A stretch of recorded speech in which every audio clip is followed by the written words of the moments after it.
Salam sejahtera pemirsa, berjumpa lagi bersama saya dalam pembahasan buku Yesus Nama di Atas Segala Nama. Buku ini ditulis oleh Nyonya Ellen G. White. Buku ini menyuguhkan kepada kita Yesus adalah Alfa dan Omega, pencipta langit dan bumi, pemberi setiap pemberian yang baik dan sempurna, dan pemikul beban besar kita. Kepada orang-orang yang bimbang di antara kita, Dia menulis tentang seseorang yang merupakan pusat daya tarik yang agung. Kepada mereka yang hancur oleh dosa, Dia menawarkan juru selamat yang sempurna, perantara yang agung, perantara yang maha kuasa, dan kapten keselamatan kita. Inilah suatu pengharapan bagi masing-masing kita. Bila mana kita mempunyai beban yang besar, kita masih khawatir, kita masih ragu, baiklah kita datang di bawah kaki salib Tuhan, menyerahkan akan semuanya kepadanya, maka Dia akan meringankan segala jalan-jalan kehidupan kita. Kita juga harus mempunyai kepercayaan sepenuhnya hanya kepada Kristus saja, menyerahkan kehidupan kita, ya, sehingga Dia dapat membentuk kita sesuai dengan karakternya, sehingga kita dapat memancarkan itu di dalam kehidupan kita setiap hari. Pada saat ini kembali lagi saya mengundang akan seluruh anggota keluarga dan saudara-saudara semua. Kita dapat berkumpul bersama-sama. Kita dapat mempelajari nasihat firman Tuhan pada saat ini, dan biarlah rencana-rencana indah Tuhan itu akan menjadi bagian masing-masing kita. Kita akan masuk ke dalam judulnya, Pusat dari Semua Doktrin yang Benar. Ayatnya terdapat di dalam Mazmur 119 ayat 105. Firman-Mu itu pelita bagi kakiku dan terang bagi jalanku. Amin. Kristus adalah pusat dari semua doktrin yang benar. Semua agama yang benar ditemukan di dalam firman-Nya dan di alam. Dialah yang menjadi pusat harapan kita akan kehidupan kekal. Dan setiap guru yang belajar darinya menemukan tempat berlabuh yang aman. Jadi sungguh luar biasa nasihat firman Tuhan pada saat ini. Dikatakan bahwa semua agama yang benar ditemukan di dalam firman-Nya dan di alam. Ya, bila mana kita mempelajari firman Tuhan di dalam kehidupan kita hari demi hari, baiklah kita berdoa dengan sungguh-sungguh, meminta tuntunan Tuhan supaya apa yang kita sudah pelajari itu tidak berlalu dengan sia-sia, tetapi itu kita dapat hidupkan di dalam kehidupan kita. Dan juga betapa pentingnya bila mana kita menyisihkan waktu kita untuk menikmati alam yang Tuhan ciptakan untuk kita. Disitulah kita akan merasakan akan kasih Tuhan di dalam kehidupan kita masing-masing. Dialah yang menjadi pusat harapan kita akan kehidupan kekal. Ya, jadi hanya kepada Kristus sajalah pusat harapan kita. Ya, kita tidak bisa berharap dengan siapapun. Hanya kepada Dia. Ya, walaupun Dia tidak kelihatan, tetapi kita dapat merasakan dengan iman kepercayaan kita. Dia akan menuntun kehidupan kita. Dan setiap guru yang belajar darinya menemukan tempat berlabuh yang aman. Ya, jadi setiap kita yang belajar dari karakter Kristus atau dari kehidupannya, kita akan menemukan tempat berlabuh yang aman. Ya, disitulah kita akan tahu bahwa inilah ya firman Tuhan yang sebenarnya dapat memberikan kita suatu pengajaran di dalam kehidupan kita supaya kita dapat mengoreksi terlebih dahulu diri kita, ya, sehingga itu akan terpancar dengan setiap tingkah laku kehidupan kita. Semua yang dapat dipahami oleh pikiran terbentang di hadapan kita di dalam Alkitab. Ini adalah makanan rohani kita. Kita harus merenungkan karya Tuhan yang luar biasa dan mengulangi pelajaran yang sudah dipelajari kepada anak-anak kita, agar kita dapat menuntun mereka melihat ketangkasan, kuasa, dan keagungannya dalam karya ciptaannya. Jadi sudah sangat jelas nasihat firman Tuhan pada saat ini. Dikatakan kita harus merenungkan di dalam Alkitab. Ini adalah makanan rohani kita. Ya, kita juga harus mengulangi pelajaran yang sudah dipelajari ya kepada anak-anak kita, agar kita dapat menuntun mereka melihat ketangkasan, kuasa, dan keagungannya dalam karya ciptaannya. Jadi betapa pentingnya ya karakter-karakter ini kita hidupkan terlebih dahulu di dalam kehidupan kita, sehingga itu akan menurun kepada anak cucu kita, ya, sehingga mereka juga dapat merasakan apa yang kita rasakan pada saat kita melayani Tuhan. Betapa hebat Tuhan kita. Dia memerintah kerajaannya dengan ketekunan dan ketelitian. Dan Dia telah membangun pagar 10 hukum di sekitar umatnya untuk melindungi mereka. dari akibat pelanggaran dalam menuntut ketaatan pada hukum kerajaannya.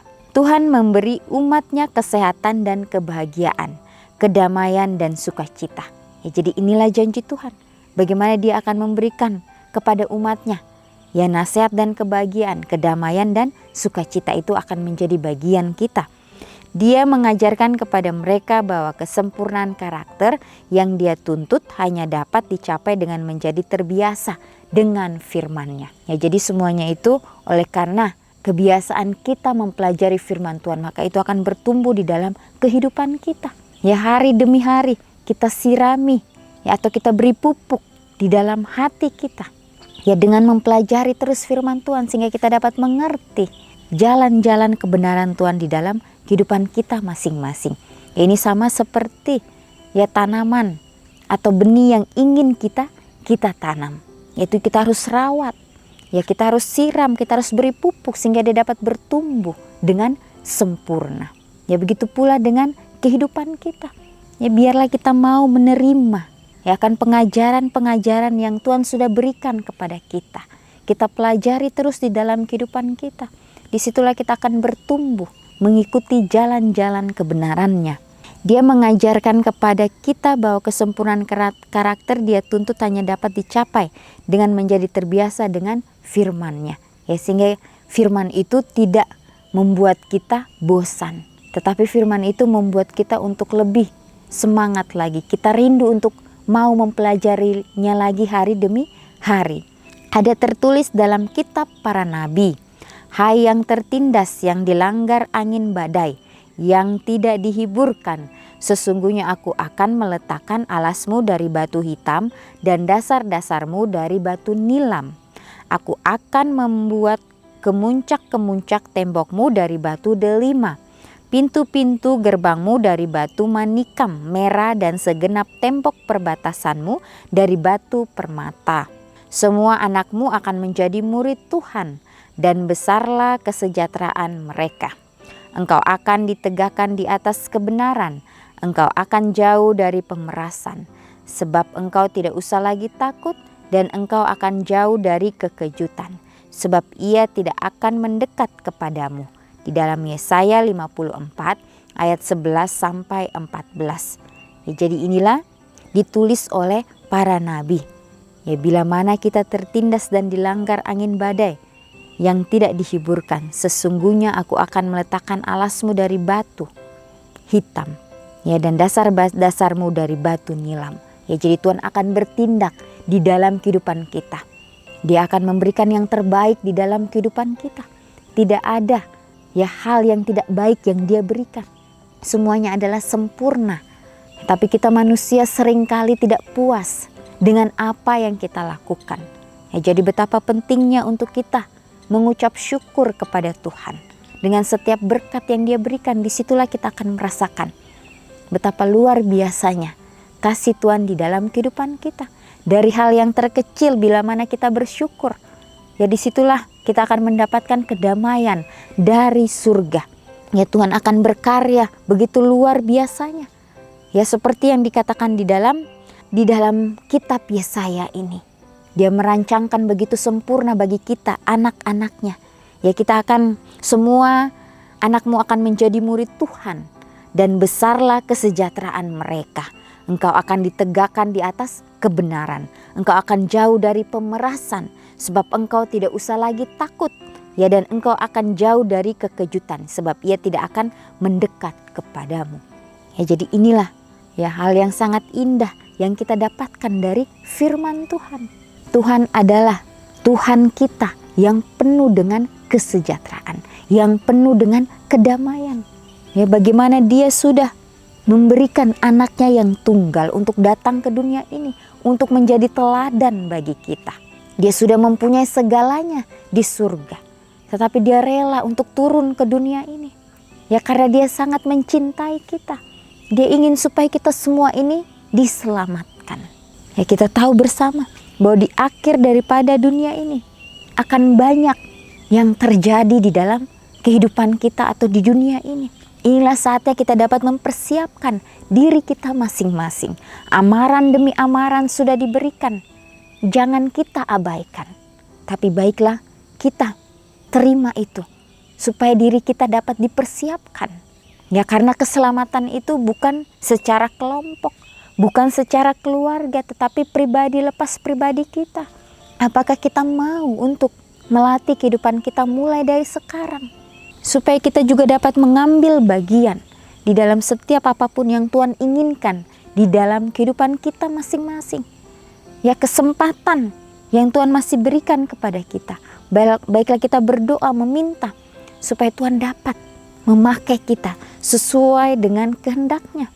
Ya, karena si jahat itu dia akan bekerja keras juga untuk dapat menjatuhkan kita, memberikan kita kenyamanan, memberikan apa yang kita mau. Tapi bagaimana kehidupan kita? Kita harus terus koreksi supaya kita juga ya dapat menerima akan pengajaran Kristus di dalam kehidupan kita, sehingga kita pun dapat mempraktekkan itu dalam kehidupan kita setiap harinya. Tetapi beginilah perjanjian yang kuadakan dengan kaum Israel. Sesudah waktu itu demikianlah firman Tuhan, aku akan menaruh Tauratku dalam batin mereka dan menuliskannya dalam hati mereka.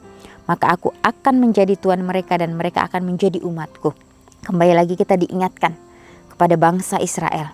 Ya, bagaimana mereka, Tuhan mau memberikan mereka suatu pekerjaan yang besar di dalam kehidupan mereka. Tapi bagaimana mereka tidak mau menerima itu dalam kehidupan mereka. Karena mereka sudah terbiasa melihat mujizat itu. Ya, karena mereka sudah terbiasa dengan penyertaan Tuhan, sehingga mereka tidak merasa bersyukur di dalam kehidupan mereka. Maka aku akan menjadi Tuhan mereka dan mereka akan menjadi umatku. Dan tidak usah lagi orang mengajar sesamanya atau mengajar saudaranya dengan mengatakan, kenalah Tuhan, sebab mereka semua besar kecil akan mengenal aku. Demikianlah firman Tuhan, sebab aku akan mengampuni kesalahan mereka dan tidak lagi mengingat dosa mereka. Dalam Yeremia 31 ayat 33 dan 34. Ya, jadi inilah nasihat firman Tuhan yang begitu luar biasa. Ya, maka aku akan menjadi Tuhan mereka dan mereka akan menjadi umatku. Ya, inilah janji Tuhan. Bila mana kita mau mempunyai penyerahan sepenuhnya kepada Dia, maka Dia akan mengubahkan kehidupan kita. Ya, tetapi perubahan itu juga dengan usaha kita. Kita mau bekerja sama dengan Tuhan, maka Dia akan melakukan yang terbaik di dalam kehidupan kita. Baiklah kita melakukan apa yang menjadi bagian kita. Selebihnya kita serahkan kepada Dia. Maka Dia akan menuntun setiap langkah-langkah kehidupan kita. Dan di sini juga dikatakan, aku akan menaruh Tauratku dalam batin mereka dan menuliskannya dalam hati mereka. Ya, jadi itu akan kita ingat selalu di dalam kehidupan kita bila mana kita mau berlatih hari demi hari. Renungkan lebih dalam. Jika adalah tidak mungkin untuk mengalami kesempurnaan karakter tanpa menghabiskan waktu dalam firman Tuhan, bagaimanakah saya dapat mengatur jadwal saya untuk menghabiskan banyak waktu dalam belajar Alkitab? Ya, jadi kita benar-benar harus bisa membagi akan waktu kita. Ya, untuk menyisikan waktu itu untuk Tuhan, mempelajari akan firman-Nya. Sehingga itu akan menjadi karakter di dalam kehidupan kita. Ya, sehingga masalah yang kita hadapi, biarlah itu kita dapat selesaikan dengan sebaik-baiknya. Ya, jangan kita lari dari masalah yang kita hadapi, tapi biarlah kita mau menghadapi itu dengan penuh penyerahan kepada Tuhan. Maka semuanya itu akan berjalan sesuai dengan kehendak-Nya. Ya, inilah nasihat firman Tuhan pada saat ini. Biarlah hari demi hari kita boleh mau menyerahkan kehidupan kita hanya kepada Kristus saja. Sehingga apa yang Dia sudah rencanakan dalam kehidupan kita, kita dapat jalani itu dengan penuh kedamaian. Inilah nasihat firman Tuhan pada saat ini. Kita akan berjumpa lagi di kesempatan yang berikutnya dan Tuhan memberkati.